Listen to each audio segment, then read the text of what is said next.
it was like a cylinder, like a giant cylinder bulging out of the side of my pants. That came out so wrong. I did not. That is not what I meant to say.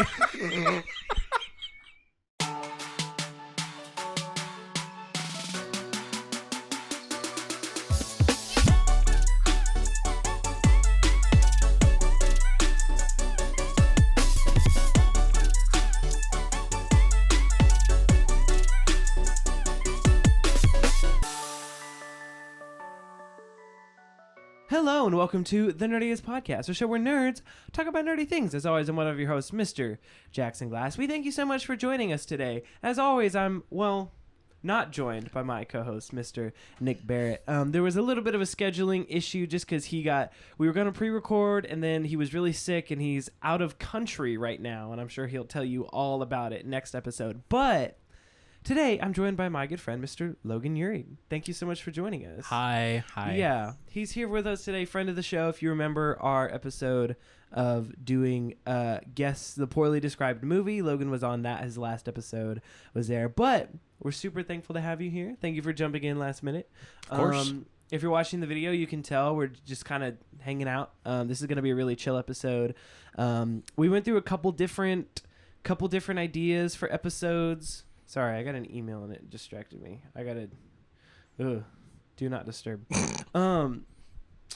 We went through a couple different ideas. We were going to do like a Severance discussion episode because we were both watching that. But for two reasons, we didn't. One, I still need Nick to edit this episode and I don't want to spoil him on Severance. And we talked about doing like a live action remake tier list. Mm-hmm. But that we realized they're all kind of garbo, and we still haven't seen Snow White. But we will be talking about Snow White later. We'll also be talking about the new Nintendo Direct and all kinds of fun stuff, and it's going to be super casual and super chill. We thank you so much for joining us. And if you're not following us on Instagram at The Nerdiest Podcast, you can do that with the links in the description, or on Twitter at Nerdiest Podcast, or on YouTube at The Nerdiest Podcast. We are everywhere. Go to thenerdiespodcast.com and get your very own merch. Or you can follow our personal things. All the links are in the description. Go follow. Give 5 stars. You know what to do. Thank you for joining us. Mr. Logan, how are you today? Please tell me. How's your week? You know, it has been so good. I'm really, really happy to be here. I can confirm you should sell your soul to the Nerdiest Podcast. Yes. Buy all their stuff. Buy this awesome shirt. Do all the things. Do all the things. But no, I've had a really good week. It's been very slow, but it's been very good. I've mostly just been enjoying things as much as I can. A lot of good TV right now. There is a lot of good TV right now. We're going to get to that in just a minute. Yes. But overall, nothing too crazy, man. It's been super chill. Retail still really sucks. Retail sucks, guys. Yeah. Well, hey, I'm glad you're here. Thank you for being here. Of course. I mean, I've also had a very slow week. It's been super chill, but I'm grateful for a very slow week. I watched a few things recently. I watched The Waterboy for the first time. The first time? The first time. Oh, wow. I'd never seen it. I would have loved to have seen your reaction to the first viewing of Waterboy. That's crazy. It is a movie. It is a movie. Mm-hmm. Of all time. And while watching it, I kept thinking, this is so stupid. Mm-hmm. I thought, this movie is awful. Why am I watching this? And I was trying to figure out, like, why is this a classic? Like, how did we get here? Mm-hmm. And then it ended, and I was like, that was pretty good. And I have not stopped thinking about it since. You know, that is really interesting. Yeah. Like, you bring up an interesting point, too, about, like, what we remember the most of, like, even really terrible movies. Because, okay, so this is very off topic and very pretentious. I'm ready. But so if you know Thomas Flight, I love YouTube, Thomas Flight. Dude, shout out to him. Shout out Thomas Flight. Great video essays. He just made one about Severance. Yes. Yeah, and I was in the middle of watching it on my ride home today, and he brought out this quote that's been sitting with me ever since I heard it, and it was holding space. I'm gonna butcher it, but essentially what it was is it doesn't matter the product that you've watched or reviewed as a critic. All that matters is how you remember the author of the work, how they view the world. Oh. And I was like, that's so good. How the author of the work views the world. Yes. And he was using it in reference to the cinematography of Severance. Yeah. And how, like, there have been a collection of books that, like, view corporate office work as, like, really, you know, hellish and awful. But I don't know. I thought that quote was really interesting. That is really interesting. So thank you for sharing. Of course. I like that a lot. And I think it's interesting because Waterboy on the surface isn't good. It's actually really bad. Oh, it's terrible. Even like cinematography wise and like writing, like it's really not that funny. But there's so many moments that you're just like, what am I watching? What is this? And my favorite part that I keep thinking about is Henry Winkler when he's like when I was your age, my mom told me not to get a tattoo of Roy Orbison. Well, mama don't hurt her. And then he just drops his pants and it's his entire butt with a giant tattoo of Roy Orbison. And I was like, it was that point of this movie that I was like, what on earth is this? And I didn't realize how many quotes from that movie I know. Even without knowing it was the movie. Because it was like, because I know people who have always said, like my entire life, I've always heard, "You can do it." You can do it. Yeah. And I was always like, I just thought that was a thing people said. That's from The Waterboy. That's Rob Schreiner in The Waterboy. That's crazy. And I just heard, "You can do it." I also, I think the most underrated line in that movie is when she's like, "Bobby, did they ever find that gorilla that punched you in the face?" He said, "No, Mama, the search continues." And it's just like, what were we smoking in 98? Because also, like, that entire movie, he's definitely disabled. Like, he definitely has, like, some kind of, like, condition. Like, he's not all there mentally. And it's very clear. And he's like, "Hey guys, I just really like water. I'm going to be the water boy for this team." And they're like, "Literally kill yourself." And it's like, well, the whole time I felt so bad for him because I was like, he just likes water. Yeah. like he's so chill. Leave my autistic boy alone. No, literally. He's just like, "That is some good quality H2O. And then they're like, "Kill yourself." I was like, geez. So anyway, bullying is funny, apparently. Yeah, that's what the late 90s will tell you. No, for sure. So anyway, I watched that. That was an experience. It's my statement on The Waterboy. I'm sure you've all been wondering. Dying to know, I'm sure. Is that it's one of those movies that you have to see once. But it will never be like my favorite movie. Yeah. It's like if I can quoting it to you and talking about how insane it is more enjoyable than watching it. Yeah. And so that's how a lot of those old like comedy movies are. Yeah. So I watched that. The other thing I watched this week, and this was an experience, was I went to the theater and I saw Black Bag, which is no one has heard of this movie. Have you heard of this? I have, okay, actually. Good. Yeah. What do you know about Black Bag? I know it's about a guy that like simps real hard for his wife and like how it kind of saves the world. Yes. So that's pretty much it. Okay, cool. So essentially, I went in very blind. It's a new Steven Soderbergh movie. He made all the Ocean's movies, if you don't know. Yes. And has Michael Fassbender, Kate Blanchett, and like some other good people. Highly recommend. It was very good. I gave it 4 stars. Like, wow. I loved it. It was 90 minutes. It did not overstay its welcome. It knew exactly what it needed to be. It did it and achieved it very well. The most noticeable part of it for me was the editing. It was edited very well. Like, noticeably well. Interesting. And it was like, it was like they only cut when they needed to. No, that's so real. Yes. Like as an editor, I completely Yes. get that. Yes. Because the last movie I ever watched that I thought like, wow, that was some really good editing. Was, I don't know if you've seen it, but Whiplash. I love Whiplash. Right? That is a great movie. Damien phenomenal. Chazelle is an icon. Yes.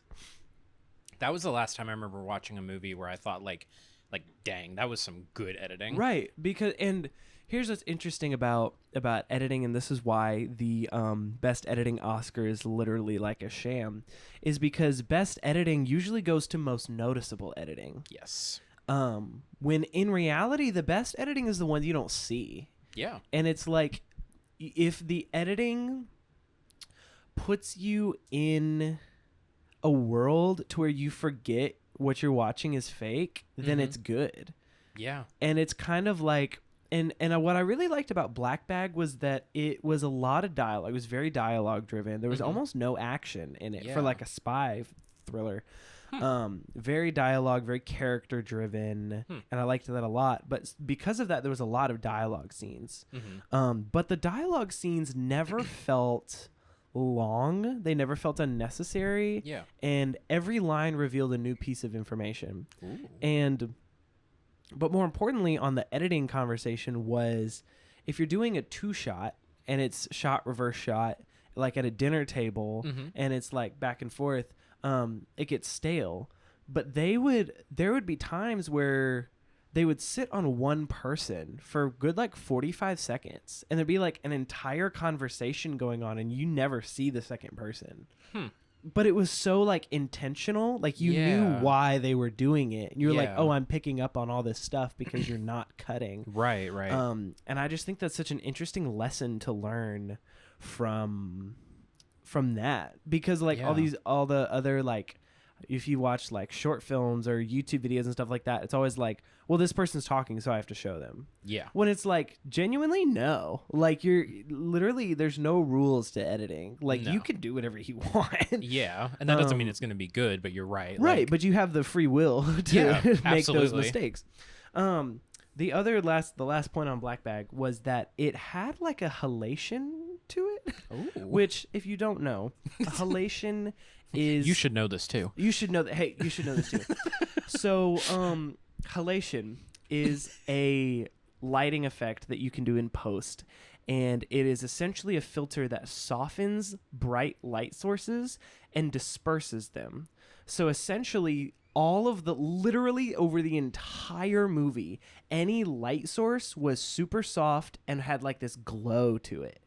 And it was really, really well done in like these candlelight dinner scenes, which is where most of the movie happens. Yeah. And their table is full of light, and it's just like this warm glow over it was gorgeous. Yeah. It was a gorgeous movie. Highly recommend.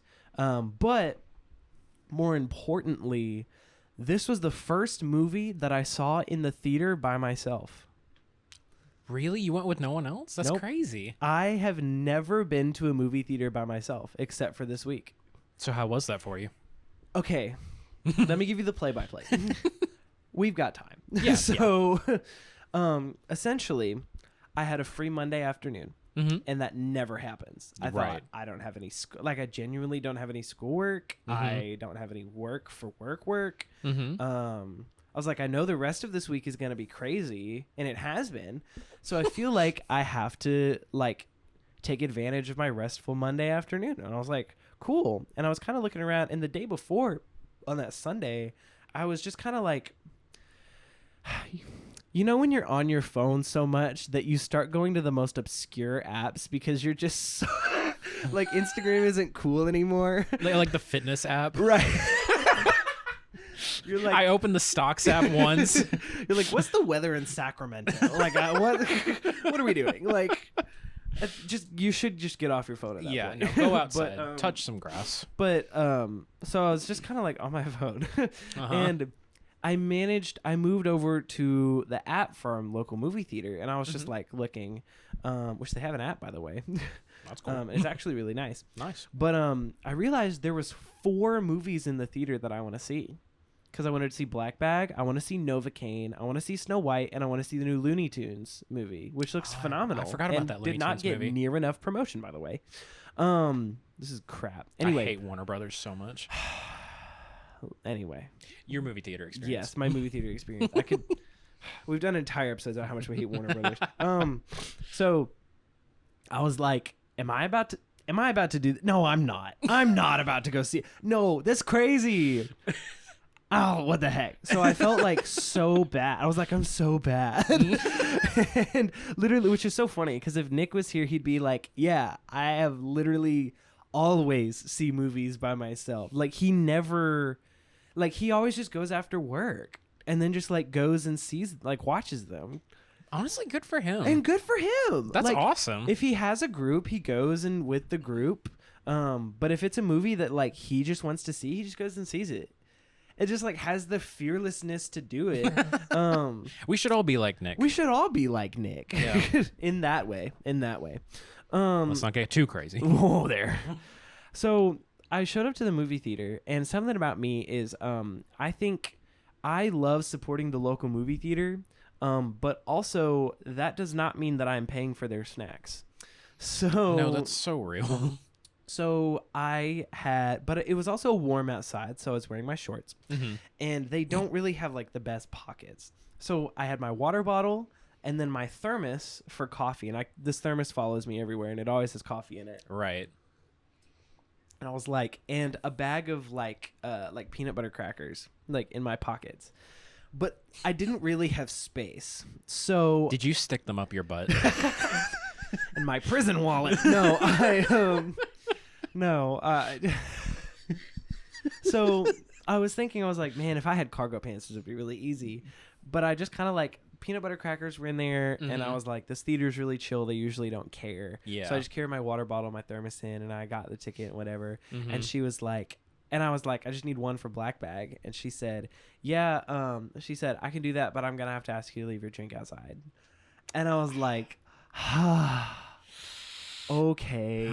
Okay, that's fine. So what I did, I went to the car. Keep in mind, I had my water bottle, my thermos, and my peanut butter crackers. My peanut butter crackers were in my pocket. I took my water bottle and my thermos back to the car, and I left my water bottle in there. I made that sacrifice. And then I took my thermos and I shoved it in my pocket. And it was...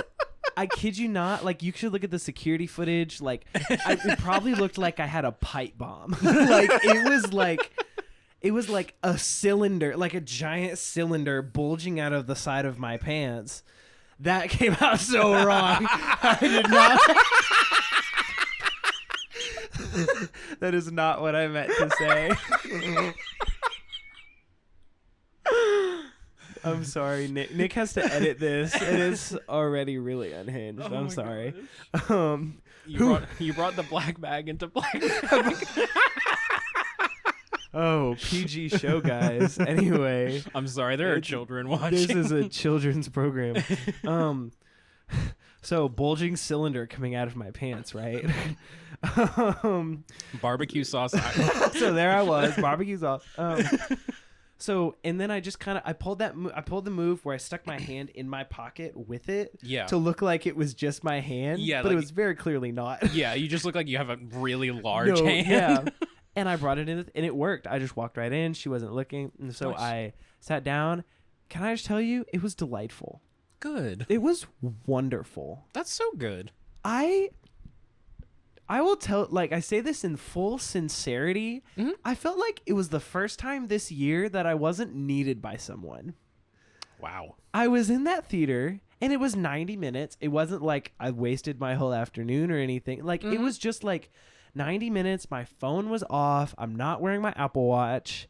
I got my coffee, and I got my peanut butter crackers, and it's me and this random old couple watching Black Bag. Yeah. And it was a great movie. And I was just like, I literally left the theater, and you know when you leave the theater and you just get like hit by that sunshine? Yeah. I was like, this is the move. Solo movie afternoons are the move. Yeah, no, they really are. This is revolutionary to me. Are you a solo moviegoer, or is this... See, okay, so I've done it I've done it once Okay. while I was in college, and for the life of me, I cannot remember what movie it was. Dang. But I do remember a similar experience that I had with a friend of mine. We went and saw it was one of those found footage movies. Oh yeah, like Blair Witch type. Yeah, but it wasn't terribly scary. It was more of a thriller. I cannot remember what it was. Was that in Gatlinburg? No, that was a different movie. That was Monster House, which was also, or not Monster House, Monster Summer. Monster Summer. Yes, yeah. Monster Summer, which is a wild movie. My Letterboxd review is that it was scarier than Longlegs. It's like a PG rated movie. It had what's his name? The Christian director, the guy who did The Passion of the Christ. Oh, I know who you're talking about. Mel Gibson. Mel Gibson. Yeah, he was in it. That was really random. He played like this grumpy old dude. Oh. And there were like a bunch of like supporting character kids, and they clearly wanted to do like Stranger Things with that movie. Yes. But then they just kept going back to like this Disney Channel-esque kind of thing where they would cut and it would like be these horrendous special effects that were like TV movie Like quality bad. iMovie type. Yeah, no, literally. But what was the other movie? Yeah, what other was the movie. one you were thinking of?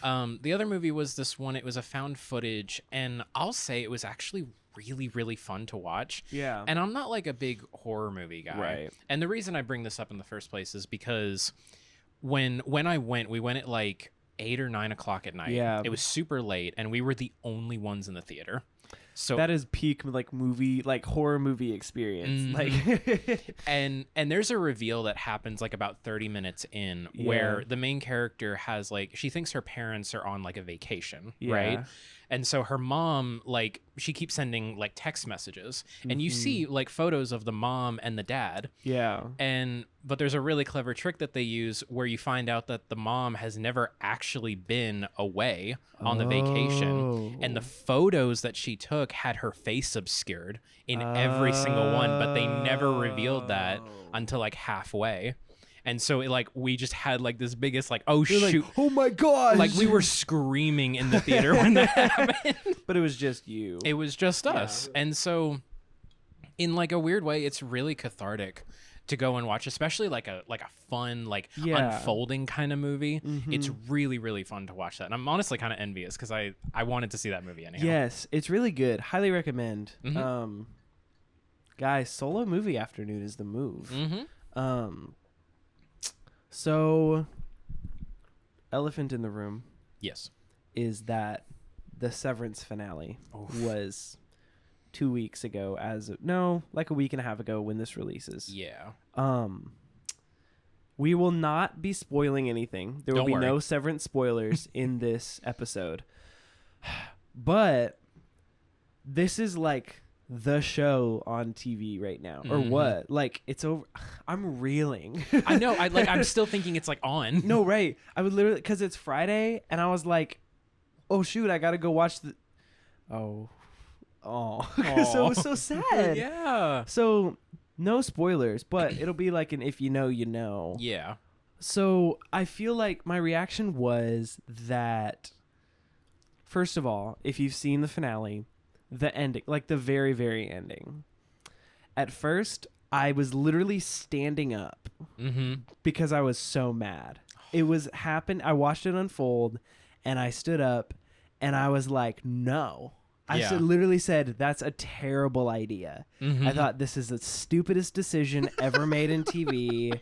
I hate this. I was like, this is a terrible direction for the show. I was like, I don't like this at all. Interesting. And I was so pissed. And I was like, no, I can't. I'm not doing this. Yeah. And then I went and I did homework, and I couldn't focus. And I was like, I actually got a lot done. But then like 30 minutes later, I was like, that was the best episode of television I've ever seen. I was like, that is brilliant. And I think I was annoyed because I realized they got me. Yeah. I did the reaction they wanted. Yeah, you did exactly what they wanted. Yes. And I was like, dadgummit, because I like to think that I'm like smarter than that, or like I'm above the like standard like audience reaction, and I'm gonna be a little more thoughtful about it. Right. Well, when you go to school for it, you think you're like, yeah, no, I get it. Like I understand where they put their key light. Yeah. You know. Right. No, literally. And like most people don't get that, but then you get so invested. Yes. In it, and they did such a good job. Such a good job. And like, see, my thing is that once it ended, like the song that they had, that song makes me cry. Yeah. When I Have listen. you heard that song before? No. Oh, okay. No, I had only ever heard it in the finale. And there's something really, really beautiful about it. And again, no spoilers. Right. But there's this one scene in the end that I've seen so much like fan art of. Yeah.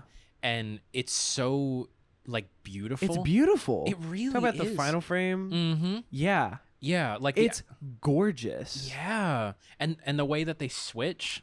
Yes. Like, okay. Oh my gosh. This is not a spoiler. The final shot is like a long take, and Ben Stiller talks about it's crazy. They literally shot it all digital and then transferred that last shot to film. Yeah. And then had it like fade into film. And then like this is also not a spoiler. It's a freeze frame ending. It ends on a freeze frame. Yeah. Which is very like French auteur, like they're like like French New Wave. Yes, for sure. Yeah. And so it's kind of like there is some super niche deep filmmaking techniques happening on this Apple TV show. No, exactly. Like and I think that I'm going to go into general thoughts, so still no spoilers. But I think that my general thought on Severance, now that it's wrapped, thinking about it retrospectively, the first 2 seasons, and they've been renewed for season 3, which like, duh. Yeah. It's like a phenomenon. My general thought is this is the new standard for television. And Absolutely.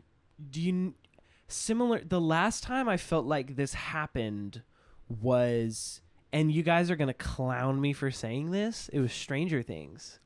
Really? Season 1 of Stranger Things specifically. Because when season 1 of Stranger Things came out, and I'll explain what I mean by this. Yeah.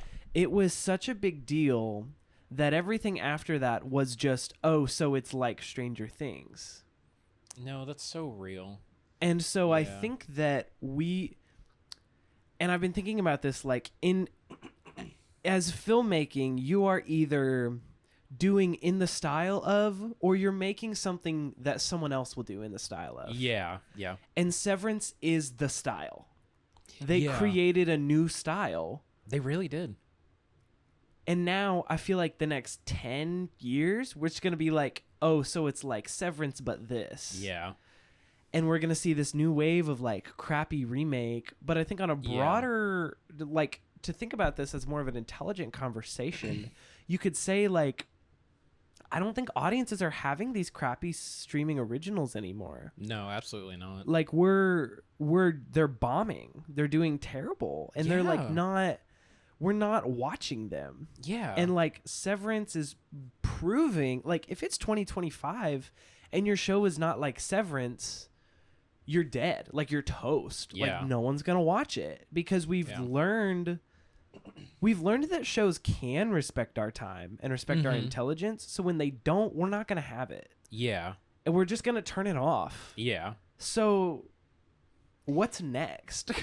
Yeah. And that's such an interesting like conversation because I've wanted to talk about this with so many people, but they often just don't care, which is fine.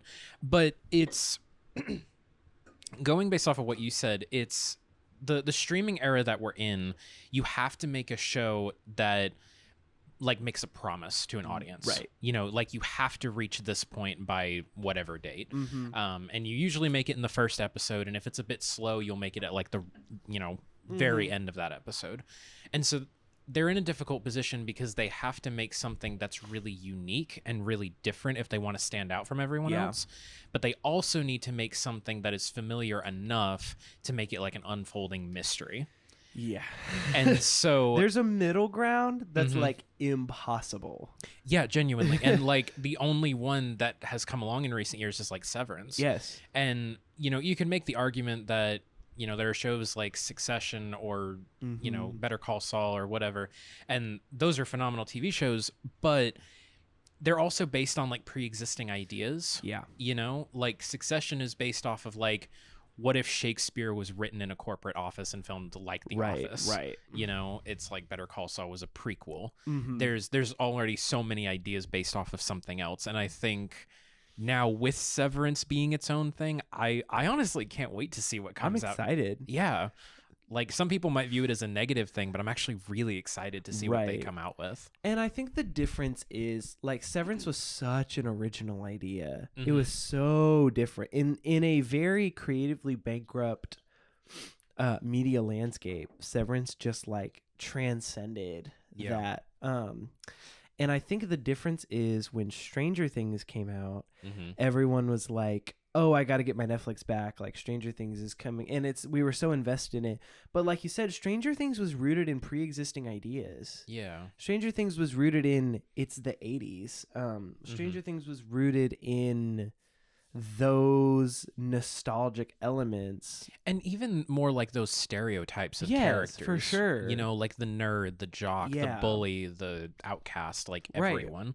Right. And so meanwhile, Severance is quite literally redesigning the fundamentals of storytelling.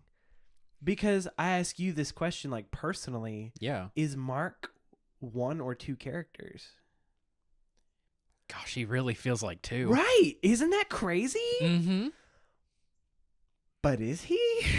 Yeah, there's a lot of ethical implications. Yeah. Like that's not something we've ever seen before. No, and that's crazy. Yeah. And so I'm really excited to see how that grows and like where we can go from there. And I also need the new season to come out like now. Tonight maybe. Ben Stiller, your days are numbered. Apple TV, the ball's in your court. Can I also say like their promotional and like behind the scenes stuff for Severance has been gas? Dude, so good. So much. They've been being like every episode gets its own mini doc about like how it's made. And then they just did the balloon exhibition in London, which was really cool. I watched a really cool one where they talked about the computers that they edited Severance on, which is so nerdy and so niche and so like, why do you care about what computer? But they literally had like a remote workstation and they had, I think he said 8 editors with 4 assistant editors. And it was just like, really? What the heck? And they talked about the guy that edited episode 7. And he was like, yeah, they gave us all this incredible footage. And we were just like, what on earth are we supposed to do with this? And he was like, we just kind of threw it around in Avid and like saw what we could do. And of course it's Apple. So the whole point was like Severance is edited on iMac or like, it's like, it's the end. It said like Severance is edited on MacBook Studio, iMac, and MacBook Pro. And it was like all their different machines that they use for. So anyway, that's all of their like promotional stuff has been crazy good. Be creative, but only with our licensed toys. Right. Isn't that the plot of WALL-E? I was going to say it was the plot of the Lego movie. That's so true. Okay. Would you like to touch on anything before we slide into the news? No. Okay, cool. Yeah, go for it. All right. So, Nick isn't here to say it, so I'll do it for you. Thank you. It's Wiki Wow news time. So, guys, we got a couple big points to hit. This is a very very heavy news week. So, the narrative we've been following for like this entire season of this show, which is so funny, is the Snow White movie. And, oh my gosh. So Snow White movie is out. Reviews are better than I thought they would be. Really? I could pull it up. The Rotten Tomatoes is not like awful. Yeah, isn't it like 45 or something? Yeah, which is like, that's like Cars 2. Right. That's like middle ground. Yeah. Now, granted, Rotten Tomatoes is never trustable, but like the audience score is like 74. Goodness. And so like And a lot of people I'm seeing that watch it on Letterboxd and stuff, they're giving it like 2.5 stars. Yeah. Like, which I'm like, that's not good at all. No. That's like below mediocre. Yeah. But also, it is officially the lowest rated movie on IMDb. Ever? That's crazy. It's at 1.5 out of 10. Oof. Which begs the question, and we just said I haven't seen it, and I'm gonna watch it. I'm hoping to watch it next week. It's just been too crazy. Yeah. I also like low-key don't want to watch it. And I'm just like, I have to drag myself to the movie theater. This is one where you'll force other people to go with no, you. Literally. I was like, Amy, what are you doing Tuesday? So anyway, but the general reviews I'm hearing is that like Rachel Zegler is fine, and like she actually like brings a lot of life to the character and like kind of gives it her all. Yeah. But that it may be Gal Gadot's worst performance. And I beg the question, I'm like, is the cultural implications surrounding Snow White killing it unnecessarily? I mean, that's a really good question. It's not something I can give you an answer for since I haven't seen it, and same. I honestly refuse to see it because and this is like a broader conversation about like the whole live action remake thing, which has been talked about so much. It's to death, and I have nothing new to say about it, but right. I feel like this one just personally offends me a little bit more than like maybe some other people, right? Because, as a woman. In STEM. As a woman in STEM. Continue.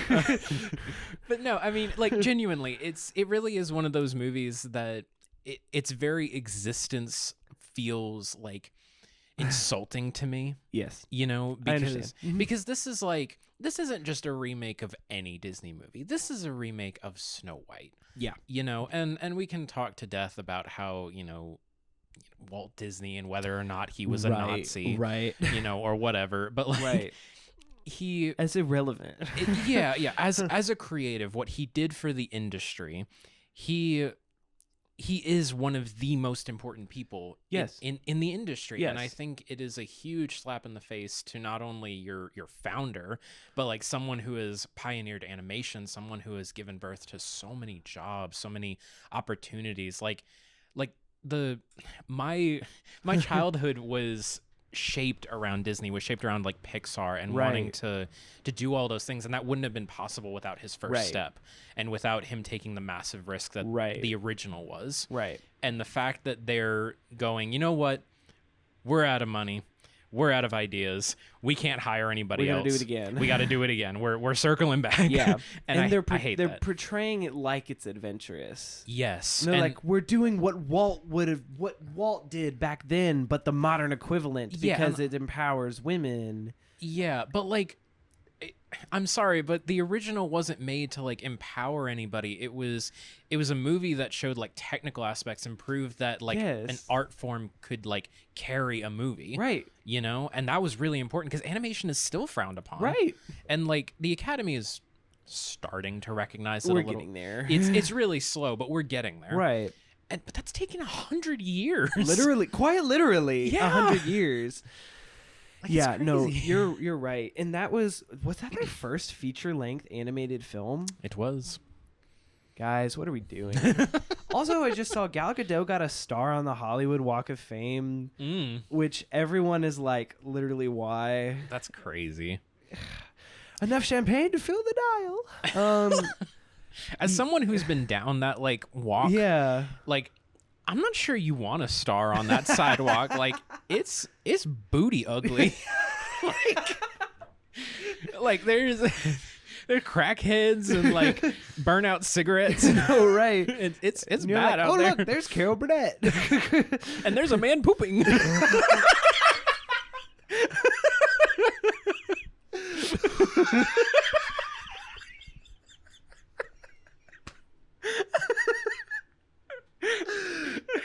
Average day in California. Just like oh my gosh, that's so true. Okay. Yeah. Anyway, I'm gonna try to go see Snow White. We'll give you some actual thought. We've literally, I don't think we've ever talked about a movie we've never seen more. Like there is so much to say without even seeing it. Yeah. Next up is that there was recently a Nintendo Direct out of nowhere. Yeah. They were like, yeah, by the way, Nintendo Direct tomorrow. And we were like, oh, sick. And if their tweet, I don't know it verbatim, but it was essentially like, tune in tomorrow for a Nintendo Direct where we will be announcing, we'll be announcing our new release games through 2026. This presentation will have no new information on the Nintendo Switch 2. Interesting. And it was essentially like, hey, we're doing a Direct, but it's all games for Switch 1. Even though Switch 2 is about to come out. Yeah, in like a few months. That's crazy. And everyone was like, what? Like, why? Like, what's the point? And everyone was clowning this Direct. Like, why on earth would they do this? One, Nintendo never plays by the rules. That's so true. So in their character. But two, there was some great stuff in this Direct. So I'll just go through them because I'm not like super in on all of the stuff. So like Metroid Prime 4, Beyond, which I'm really excited about that. Is this the one that's been in development since like 2015? Yes. And like I'm less excited about the game because I'll be honest, I've never actually played Metroid. I'm more excited at the fact that Retro Studios is finally going to be free to work on other things because they also work on the Donkey Kong games. Yes. And like those games are so good. Yeah, like unironically isn't phenomenal. Donkey Kong Country coming to Switch too? There's some Donkey Kong thing coming to Switch. I don't remember. Probably, I don't know. Pokemon Legends Z to A. I'm not into Pokédemon, so I'm not super into that, but I know a lot of people are really excited. Also, I bathe on a regular basis, so thus I am not into Pokemon. Also, this is an article from Polygon. Everything announced at Nintendo's new Switch 1 Nintendo Direct, because Polygon is better than IGN. I said it. And you'd be right for that. Rhythm Heaven Groove got announced, which I have never heard of this game ever, and everyone is freaking out. Like, Rhythm Heaven Groove is coming back, and I was like, who? Like, so I don't know that. Sure, yeah, I love like rhythm games, and so like I might just give it a shot because like rhythm games are my absolute jam. Yeah. They announced. This is really interesting, and I want your take on this, is the Nintendo Switch virtual game cards. Yeah, fill me in on this, because I'm not sure I understand. I watched their video, and I still don't fully understand. Okay. They're essentially... So one of the main benefits of physical games is you can share them with people. So if I buy Super Mario Bros. Wonder, and you say, I'm considering buying it, can I borrow your copy for a week to try it? Yeah. And I say, sure, for, 10% interest. And so Logan can borrow my copy of this. Well, when you buy digital games, you can't do that. Right. And so they're essentially implementing a system on the Switch and the Switch 2. And as far as I'm concerned, it's going to be cross-compatible to where when you buy a game digitally, it's instead of just being a software upload, they're adding a new button to your menu bar in the home that's digital game cards. And you can essentially build your library of digital game cards. And when you are you can like connect to someone else's Switch and let them borrow the software. Which is crazy. Yeah. I as far as I'm concerned, you need Switch Online, maybe. Okay. And I think you need to be like, I'm pretty sure you can only do it between like 2 different Switches. Interesting. I may be misinterpreting that. They did like a 3-minute video that was really confusing. Yeah. I still don't fully understand what it is. Yeah. So it's essentially, long story short, they're trying to let you share digital games. Okay. How do we feel? Okay, so on one hand, I think it's really cool that Nintendo's trying to be more, like, I guess, inclusive, but I'm to be inclusive to what's the to like poor people. Like what's what's a nice way to say this?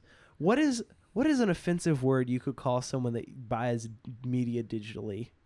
Because as like a physical media snob, like I need a way to offend these people. Let me meditate on that one. Yeah, let me get back to you on that. A digi? I don't know about that one. Freaking digis.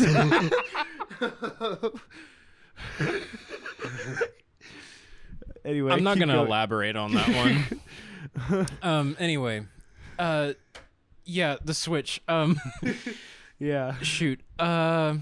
Digital game cards, being inclusive. Yeah, that to me it's weird because like I don't know. One of the first things that they'll tell you in sales is that you tell people a problem and then you sell them the solution. Yeah.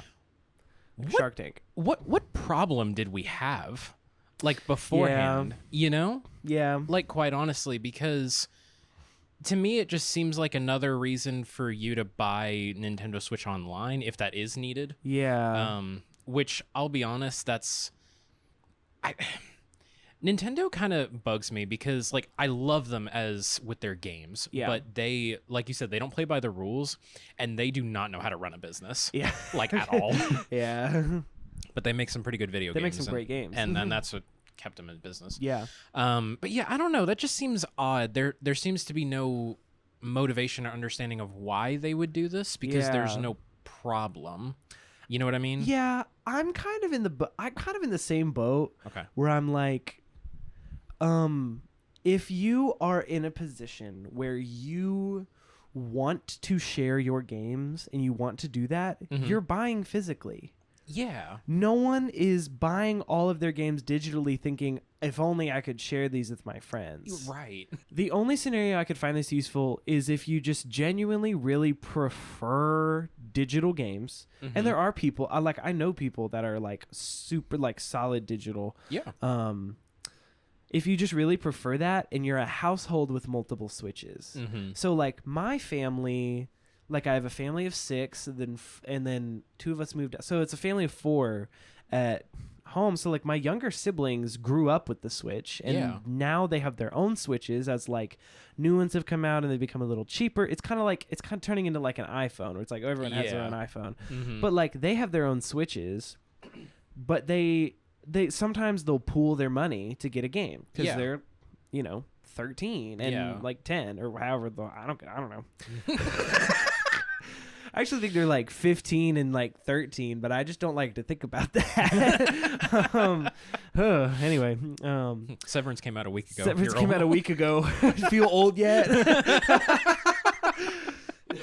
But they kind of like sometimes they'll share games. But this does not solve any of the issues that you get when sharing games, and it's like because it's not like you can both play Super Mario Bros with this situation, like because I'm kind of thinking it's like, oh, if we have one Breath of the Wild cartridge between the two of us and we both want to play at the same time, this doesn't solve that issue. No. And it also feels like a really weird step for Nintendo not to keep releasing physical media. Right. Because they already did that with the, what was it, the Super Mario like 3D bundle? Yeah. Where it was like, this is only going to be available for like a year or something like that. All digital. Yeah, which I definitely snagged one because like I love those games. For sure. But that just felt really weird. To have Nintendo be like, yeah, no, we're not going to keep this on the shelf. I'm like, why? Right. Well, the only thing that I could think of that maybe this would be helpful for is, say, like, all of my friends all have different Jackbox packages. Like, maybe we could pool all of our Jackbox games so that we're not swapping consoles. See, that's smart. Okay, but the other thing is, if you can only do it with one other Switch, why does it exist? It's not like me and my wife both have Switches and we're trying to decide who gets to play Mario Kart that night. Like, this isn't... like you said, like this is a solution to a non-existent problem. Yeah, like yeah. why? Yeah. Anyway, I also just hate the whole like the future is digital thing. But Yeah, anyway, it's just weird. yeah, I don't. Maybe we'll get some like clarification on it that'll make it like make more sense. But like the whole thing is just very confusing. Yeah, it's a little odd. And I'm like, if you want to share your games, just buy physical. Like it's not that deep. Yeah. Oh no, but they have to sit on my shelf. Oh no, I'm so sorry. Anyway, literally could not care less. So the next one that everyone is freaking out about, that I have never played, but I will play now that it's coming to Switch, and that's the Tomodachi Life: Living the Dream. Mii's are back in a big way in the first new Tomodachi Life game in 10 years. That's crazy. The Mii's are back. Yeah, which is awesome. That's so good. And like the modern customization, yes, that's gonna go so hard. It's gonna go so hard. It's gonna be so good. I was not in on the Tomodachi Life trend because I didn't have a DS, and I think there was a version on the Wii. I think so. They ported it to like everything. Yeah, well, I just like we went from Wii to Switch. Like I never had a DS. I never had like a Wii U. Like, I gotcha. And when we had our Wii, I was too busy playing Mario Galaxy 2 to care about anything else, or like Wii Sports. Yeah. And so like, I'm drowns out my parents' divorce. I'm just kidding. I'm just kidding. My dad is dead. I wish Nick was here. He'd have such a good joke. He'd be like, I'm just kidding. My dad was deported. Anyway. You can cut that if you want. Talk to you in editing. But yeah, I'm definitely going to pick this one up. I'm excited. Like, I love the Mii's. This looks like a really fun, like, well done game. Like, I'm excited. If it's Animal Crossing without the really tedious crafting, like I'm totally down. Yeah, let's do it. The other thing that I thought was interesting is they announced Nintendo Today, which is they're releasing a new app that aims to make Nintendo news even more direct. Good wordplay. Called Nintendo Today. It is a new smart device app. Promises daily updates on all things Nintendo, the latest news, videos, and comics of your favorite Nintendo games and characters from select franchises. They're kind of leaning into the App Store side of this because they did the Nintendo Music. Now they're doing Nintendo Today, and then they kind of added like their chat system through the app. It brings up an interesting point. Do you think they're trying to like, because you talked about it before where like the Switches were going to become like iPhones. Yeah. Do you think that's what they're trying to do, is like creating less of a game system and more like a portable PC? I feel like it's possible. Yeah. I feel like that is not like outside of the realm of possibility based on the trajectory they're going. Yeah. For that kind of thing.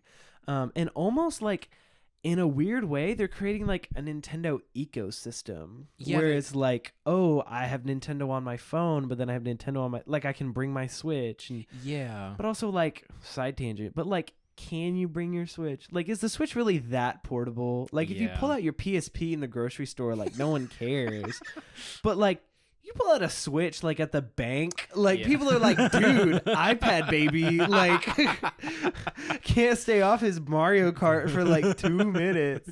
I can't wait for the commercial for the Switch too. Like, you remember that one they did for the first Switch where it's like the girl saw like people partying on a rooftop and she was like playing Mario Odyssey and she was like, I'm gonna go join them. I'm gonna go join them. No, literally. She's like, oh, maybe they want to play Mario Odyssey. Yeah. And it's like, if you bring your Switch to my rooftop party, go home.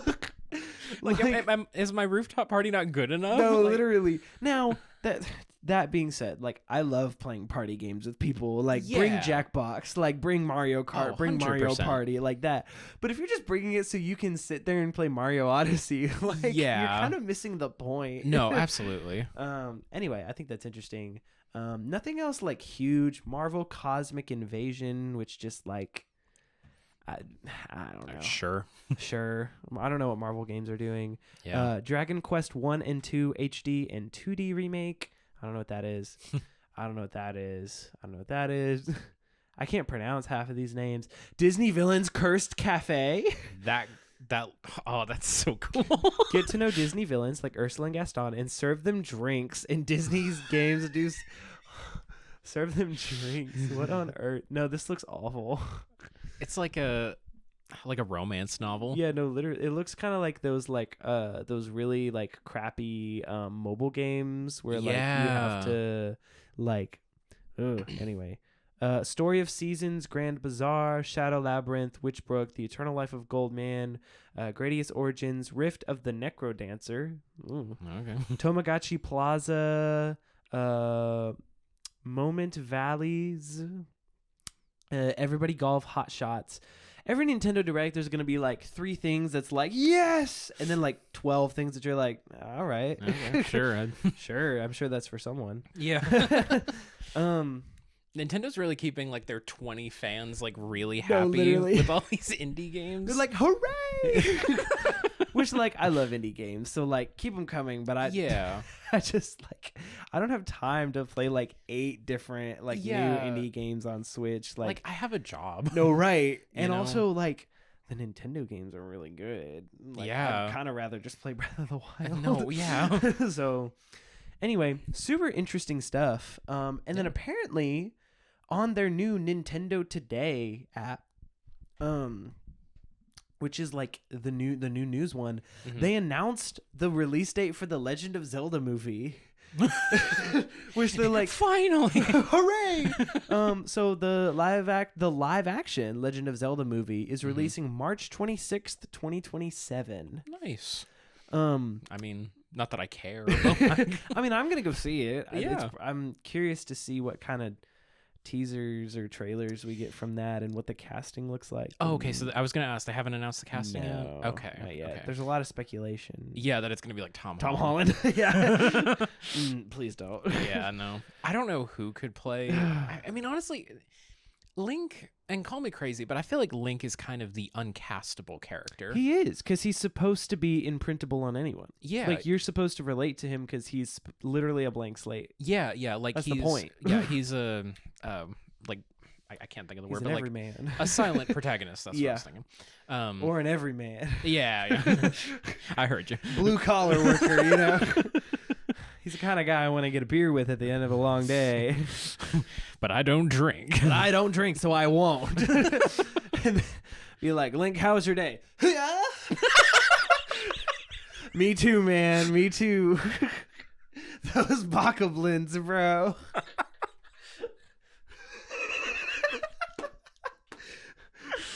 Was my Link impression too much for you? I've started picturing like Link in other places, and it's like you imagine him on like Hot Ones. And they're like, so Calamity Ganon coming into your kingdom, that must have been like quite a shock to you. Hi-ya! They're like, we're now turning up the heat to the last dab for Link here. Game over. Oh my gosh, that was stupid. That's so funny. Random news: Disney announced Coco 2. Why?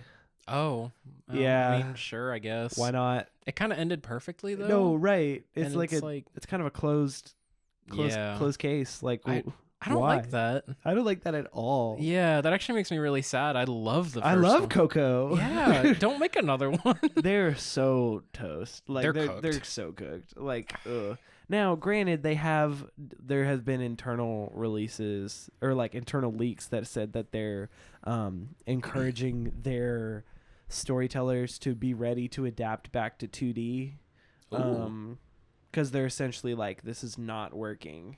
I mean, that's pretty cool. Which is based, but I just don't know if it's true because it was all like internal leak. Anyway, Coco 2, that's whatever. Yeah. The Minecraft movie is next week as of recording. This week, if you're as you're listening to this release. I'm so excited. Dude. I am so excited. Yeah. And I kid you not. Here's the thing. I bought tickets today at the pre-release showing. Pre-release. So Thursday night, I will be there. It's going to be great. Yeah. And I kid you not, here's what's wild is when Flint and Steel. Flint and Steel. Chicken Jockey. It's just the Nether. The Nether. Have you seen that YouTube video where it's like the Minecraft trailer, but it's just him saying like very specific flint and steel, the nether. This is a crafting table. Elytra. It's like chicken Jackie. And it's just like, oh. That's going to be the whole movie, though. It's going to be the whole movie, literally. He's going to be explaining things. This is an ender pearl. It's just... They do have an opportunity. If they go that route, they have an opportunity to make a really funny joke where he starts explaining everything, and then they get to Redstone, and they're like, so what does this do? He's like, I have no idea. I have no idea. Well, this is the Redstone comparator, which activates when you rotate the item frame this many times to have your... Guys, I took a Redstone class in high school. I'm dead serious. Wait, really? No, I'm dead serious. That's crazy. I'm not even joking. I took a class on Redstone. On Redstone. It was like a course. That's crazy. Like there was like videos, and then there was homework to build Redstone. If you didn't peak homeschool, that is the most homeschool thing I've ever heard. But man, can I do some Redstone? Take that, Mom. Take that, Mom. Suck it, Dad. But also, it's basic like thought. Like it's like what's the word I'm looking for? It's like thought and reason, and like it's logic. Yeah, it's logic and thought, reason, and it's like very tied to like coding in like Java and C++. And so anyway, Redstone class. I'm gonna make this statement boldly. I've done it a couple times. But I'm gonna do it again. You should know this too. The Minecraft movie is going to be the best movie of 2025. That's a bold claim. And I will stand by that opinion. And if I am wrong, then nothing. I'm not going to promise to do something. I'm not going to promise to do anything if I'm wrong, because it's more just like I believe it. I genuinely believe it. Yeah. I genuinely believe it.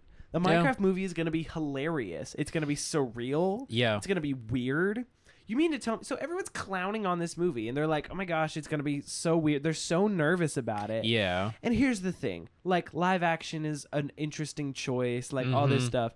But hear me out. Here's the thought: you are alive in the time to where they gave the director of Napoleon Dynamite and Nacho Libre a Minecraft movie with Jack Black.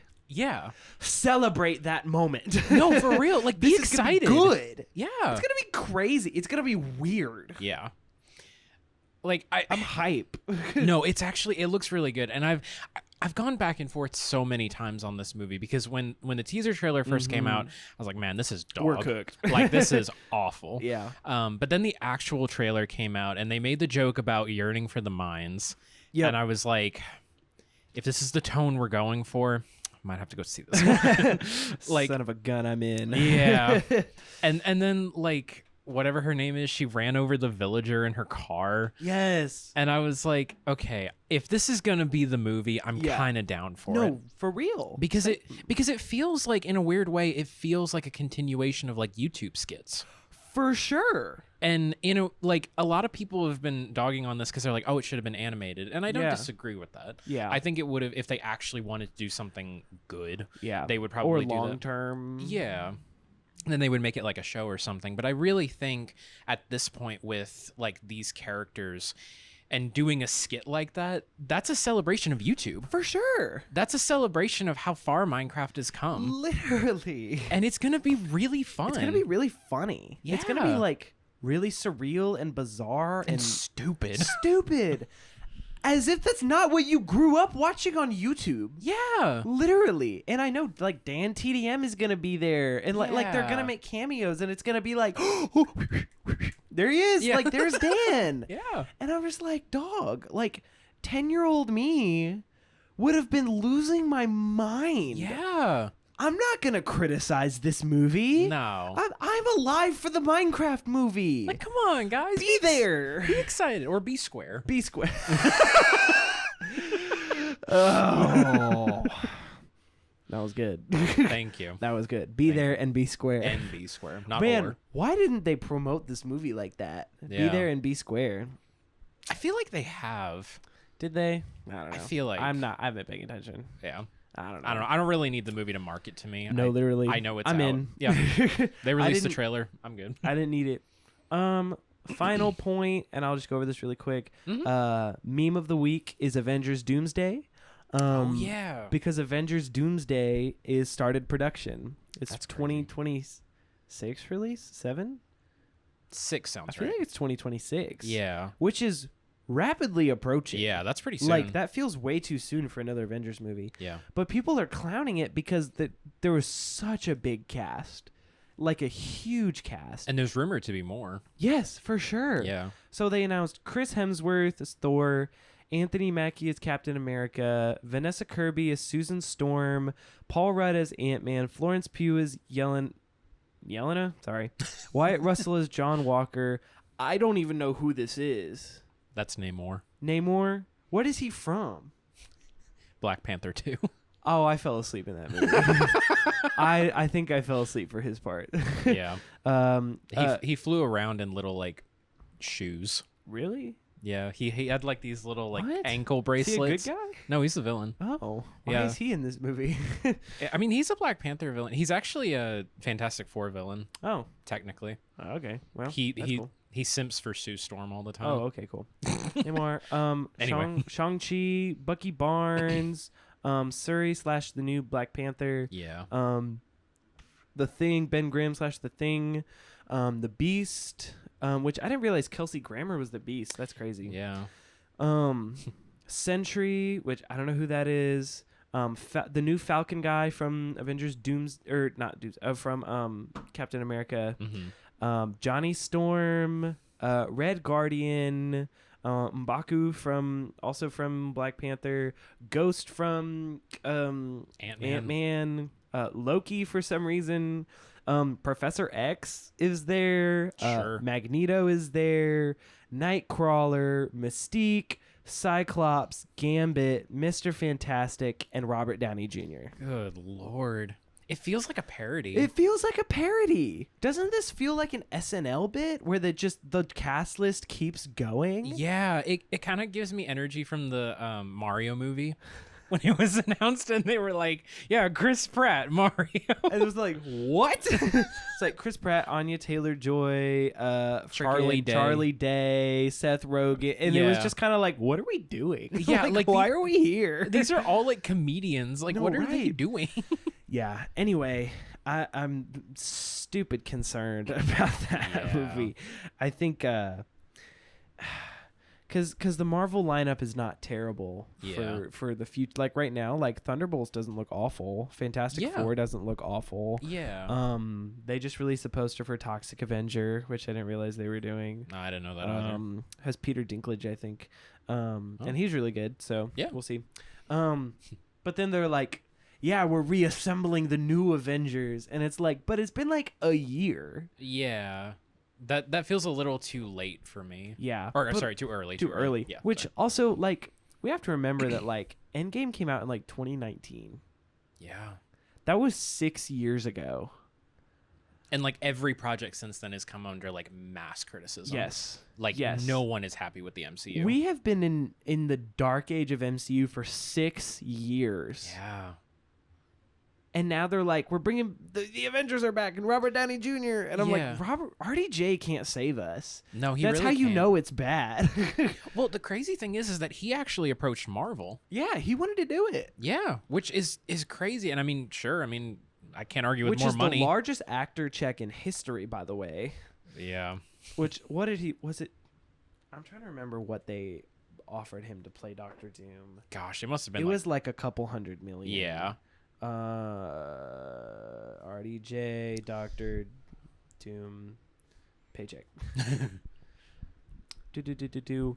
Robert Downey Jr. is reportedly set to earn over $100 million for his role as Doctor Doom in the upcoming Goodness Avengers. gracious. Whew. Nelly.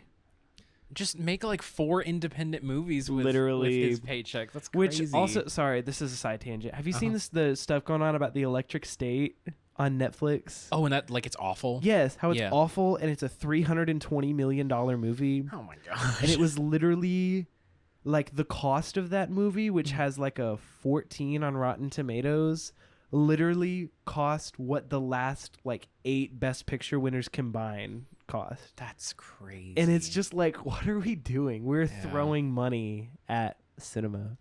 No. And that's so weird because I remember back, like, the last movie that cost like that much was Spider-Man 3. That was the last movie that cost like $200 or $300 million. No Way Home or no, Tobey's Spider-Man 3. Really? Yes, it cost like $250-300 million, which back then, that's a lot for back then. That's a lot of money. I was thinking about Wicked. Not quite there.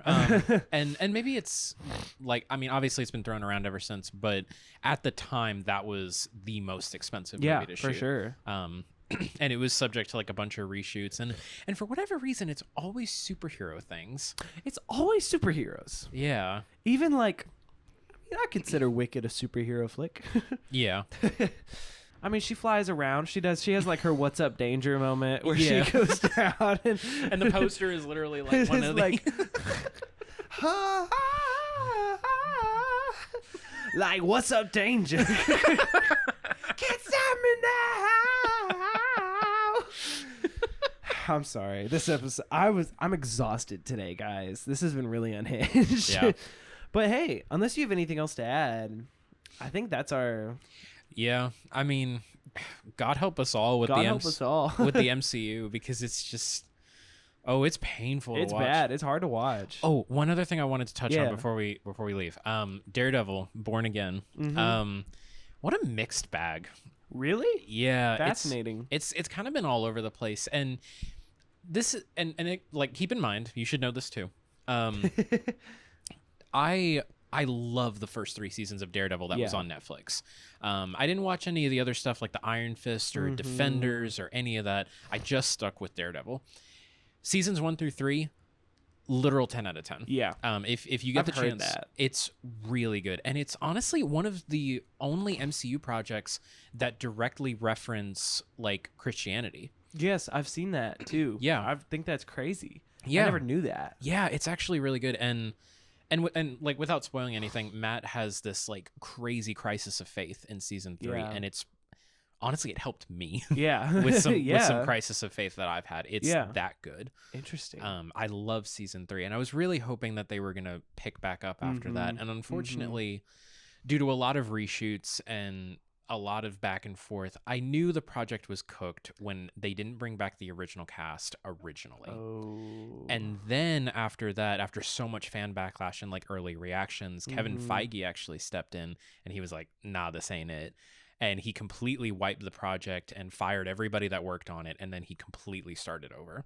Dang. So now we're sitting at this point where we have like a 10 to 13 episode season with the original cast that's back, but spoilers, not all of them, because if you know what happens in episode 1, there's just a whole bunch of like weird gray area. A lot of the characters aren't the same as they were. They're rewriting them. There's some weird canon issues, and normally I don't like to be a stickler for this kind of stuff because it makes me seem like just a total nerd. Right. But genuinely, it mattered, and this show was really important. I think it was one of the best MCU things. Yeah. And for them to not so much ruin it, but just give it like a really, really basic wash and then market it as if it was like the second coming. Right. It's really bad. And I was disappointed with it, and I hope that with season 2, which was renewed, okay, that there is that's hope. kind of surprising that they would try again for season 2. Yeah, and they renewed it like right off the bat. It seems like they had a plan then. Like they were like, yeah, we're doing this. Like we're gonna go for it. Yeah. Long story short, Nintendo's a little weird. Minecraft movie is the best movie of the year. Snow White is not. Eat your green vegetables. Eat your green vegetables. Mario's cooked. Not Mario. Marvel. Marvel is cooked. So sleepy. Oh my gosh. Guys, this episode is crazy. This episode is very unhinged. Thank you for bearing with us. I hope you enjoyed this episode and its more casual nature. If you like this episode and want more episodes like it, drop a comment. Let us know what you thought. Feel free to leave any feedback or just like comment. We want to hear what you have to say. Drop a comment down below. We've gotten a lot of great Spotify comments recently. And it's really great to see you guys engage. If you're not following, one more time, I'll say all the links are in the description for Instagram at the Nerdiest Podcast, YouTube at the Nerdiest Podcast, Twitter at Nerdiest Podcast. All the links are in the description. Logan, thank you so much for joining me today. Of course. It's been truly a pleasure. It was delightful. Thank you so much. Thank you for letting me into your home to record this. We'll be back in 2 weeks with Nick. I don't know what the topic is, and we'll get there. We'll see. It'll be great. So thank you so much for listening. If you love to support us, then follow everywhere. Send this episode to a friend because word of mouth is the best way for us to grow. All the merch on the nerdiestpodcast.com is for you to buy. Thank you so much for listening. We really appreciate you. Have a great day, and we will see you in the next one. But until then, bye.